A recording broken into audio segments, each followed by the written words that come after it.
Welcome to the Building Up Leaders in Property podcast. I'm your host, Rebecca Bangura, and I'm thrilled to have you here with me today. Whether you're an emerging leader or a seasoned manager in the property and construction industry, this podcast will help you elevate your leadership, build a cohesive team, and have more impact. Join me every week where I'll leave you excited and confident to take your next steps. Thanks for being here with me. Now let's get started.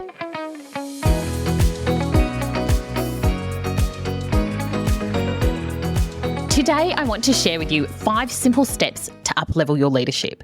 And this is the work I do with all my clients. This is where we start, because whether you're an emerging leader, an aspiring leader, or you're an established leader, these 5 things are essential to your success. They are what will determine the amount of impact you have. They will determine the results you get, and they will determine how fun the process is to achieving those results. And as I said, these are 5 simple things, but do not be fooled. Simple does not necessarily mean easy. And it's so crucial that we take the time to do this work, that we are self-reflective enough and that we prioritize this so that we can really have that impact and create those results and outcomes that we are working towards. And as we go through these 5 steps, I want you to be thinking about, how does this apply to me? And some of these steps will apply more than others, and that's fine. But keep challenging yourself to really dig that bit deeper and to do this work, to really understand where you are, where you're going, and how to do that. Because these steps are a game changer. They are what distinguish average leaders from exceptional leaders. And quite frankly, we have to do the work to get there. Because leaders aren't just born, they're built, they're developed over time. And the more effort you put into becoming an exceptional leader, the more impact, the more influence, and the more results you will create.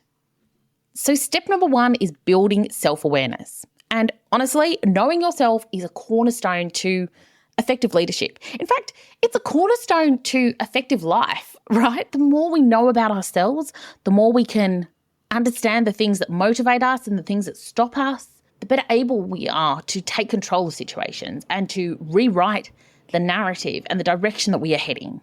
And when I say building this self-awareness, we're really talking about understanding, what are your strengths? What are your weaknesses? What's your natural style of doing things? And then we look at, what are your core values, right? What really drives you as a person? What are the things you hold dear? What motivates you? What excites you? And on the flip side of that, what terrifies you? What holds you back? What keeps you stuck?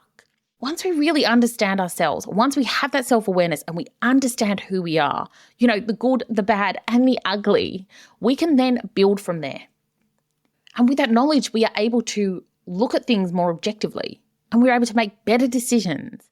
And essentially, we provide ourselves and the people around us and our organizations a strong foundation to build from.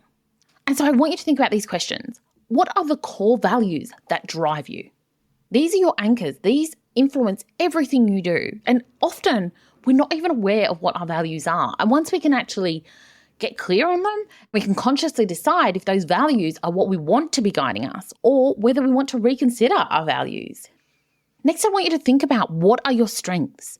How do you contribute uniquely to what you do? And how do they impact your effectiveness and your ability to show up? And on the flip side of that, I want you to think about, how do you respond in challenging situations? And how does that support you or limit you in what you do? We can gain so many insights from just going in and asking ourselves some really key questions and journaling or talking to others.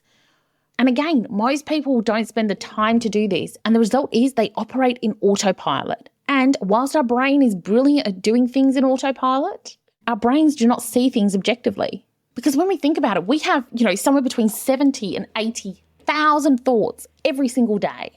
And in order for our brains to be able to process that amount of information, our brain is constantly going through this process of deleting things, distorting things, and generalizing things so that it can cope with that magnitude of information.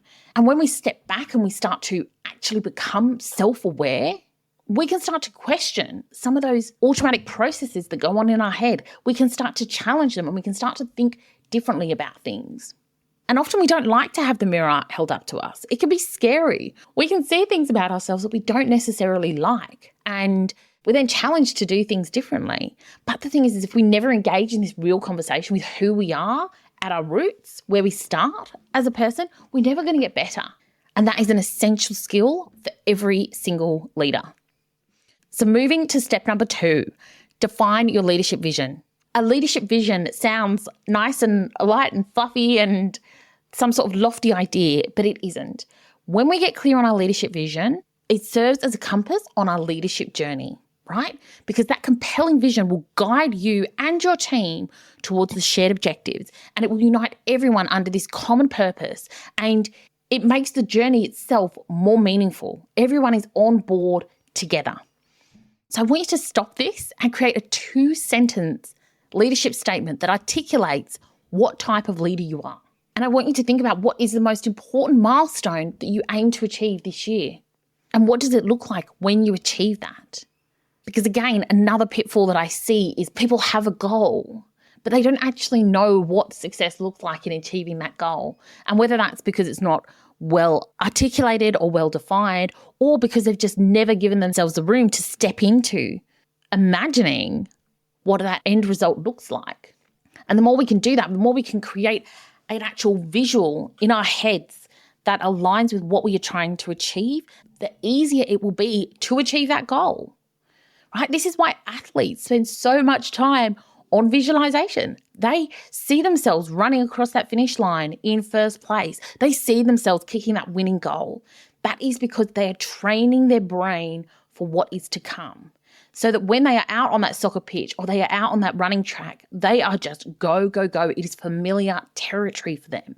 So it's not only their compass, it is something that they are living, they are embodying before they are there.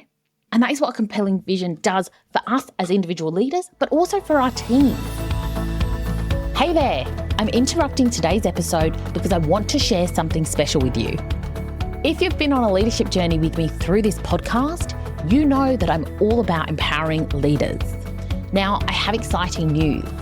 I'm about to open the doors for a new intake of coaching clients who are ready to take their leadership skills to the next level and achieve outstanding results. If you're eager to create sustainable success as a leader, I invite you to explore how my exclusive coaching program can help you reach your goals. Whether you're an emerging leader or a seasoned manager, this program is customized to get you results. Don't miss out on this opportunity to invest in your growth as a leader. To learn more, simply visit my website, rebeccabangura.com, or you can find the link in the show notes. This is your chance to discover if the coaching program is the right fit for you. Okay, now let's get back to today's episode. Step number 3 is honing your leadership skills. And honestly, I cannot state how important this is because 2 facts about leaders. 1, leadership is not the same as management. And 2, because you are technically great at a job, it does not mean you will be a good leader. And what we see so often is people are given leadership opportunities because they are great at their job. They have great technical expertise and technical knowledge. And people assume that by stepping into a leadership role, that skill set will translate into being able to deliver and drive the best outcomes from a team. And all too often, that is not the case. Because leadership is not just about managing tasks, right? It's about elevating people. It's about enabling people and empowering people to do their best work. Leadership requires strategic thinking and influencing and creating positive changes. Honing these skills will set you apart and they will give you that confidence as well as the tools and strategies you need to effectively lead. Think about what is one skill you believe that every great leader should possess? And do you currently excel in that skill? Or is it an area of growth for you? Is there some work that needs to be done in that space? And I also want you to think about how do you invest in your continuous professional development? Are you actively growing your skill set and challenging yourself to build your skills so that you can be the best in the business and you can enable those around you to shine and be their best versions of themselves as well? And that is really where the gold is. Because the truth is a leader is one person. What we need is everyone to be working together, to be bringing their A game and to be creating results as a collective. That's when we know we have a good leader in our midst because the team is energized, the team is empowered. by the leader having the right skills and bringing out the best in their team. Which brings me to step 4. Leaders need to build a cohesive team around them, because that team not only produces better results, but it also creates a positive and inclusive work environment where everyone actually feels valued and they feel empowered to contribute and to be themselves. And at the core of every cohesive team is trust. And of course, trust is a two-way street. So I want you to think about, how do you build trust with others? And is it something you actively do, or is it something that you just hope will happen naturally? Because trust is really fundamental to every relationship. And, relationships are like piggy banks. We are constantly putting coins in when we support each other, when we encourage each other, when we do kind things. That is putting money into that piggy bank. And when something goes wrong or we are misaligned in what we are trying to achieve, we are subtracting coins out of that piggy bank. And the more intentional we can be about constantly adding the coins, the stronger our relationships will be. And the other thing I want you to think about is, what strategies do you employ that ensure inclusivity within your team? I did a podcast on this last week. Inclusivity needs to be on everyone's agenda, every single person's agenda. It is so important. And without inclusivity, you will not get the best results. People will not be happy. They will not be performing at their best. And frankly, no one wants to be in that situation or environment. So take the time to really think about, how do you build that cohesive team? Now, finally, step number 5 is around cultivating a growth mindset. This is an ever-changing business landscape that we work in, and adaptability is crucial. And fostering that growth mindset, it not only equips us with the resilience to deal with current challenges, but also the adaptability to seize future opportunities. This growth mindset is not just for you as a leader.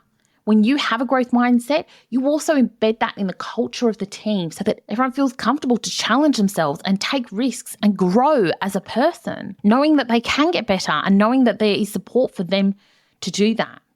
And so again, I want you to think about, how do you manage failures and setbacks?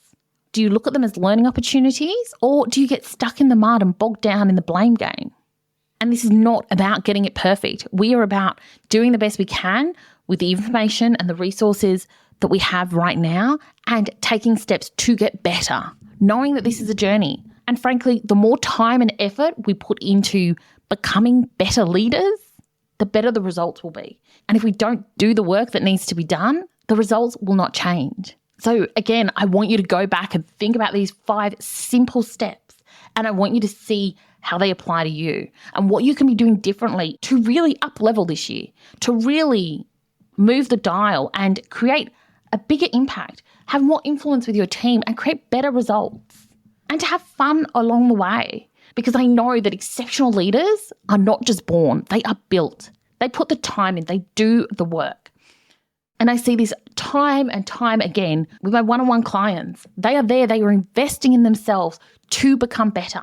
And they reap the results so many times over, whether that's through achieving KPIs and bonuses, whether it's through having more time with their family and their friends, or whether it's through better health outcomes where they just feel better in themselves, because creating these results requires us to make an effort and to get out of our comfort zone and to be willing to do the work. And look, if you are interested in doing that and you would like support from me, then reach out, and I'll link in the show notes a space where you can come and book a one-on-one call with me, and we can just have a quick brainstorm on where you're at and what needs to happen to elevate your leadership, whether that's for you as an individual leader or for you and your team. And whether that feels right for you or not, my key call out today is to take action on these things. Make the time. Think about how each and every one of these steps applies to you and where you're on your journey right now and where you want to go. Because thought without action is meaningless. And I know that within each of us is an exceptional leader when we are willing to step up into that space and really up-level our skills and who we are as a person to create results. Okay, my friend, have a beautiful day, and I look forward to seeing you in the next episode. Thanks for joining me on the Building Up Leaders in Property podcast. If you'd like to find out how I can support you on your journey to becoming an exceptional leader, then head over to rebeccabangura.com or follow the link in the show notes to find out more. Have a beautiful day, and I'll see you next time.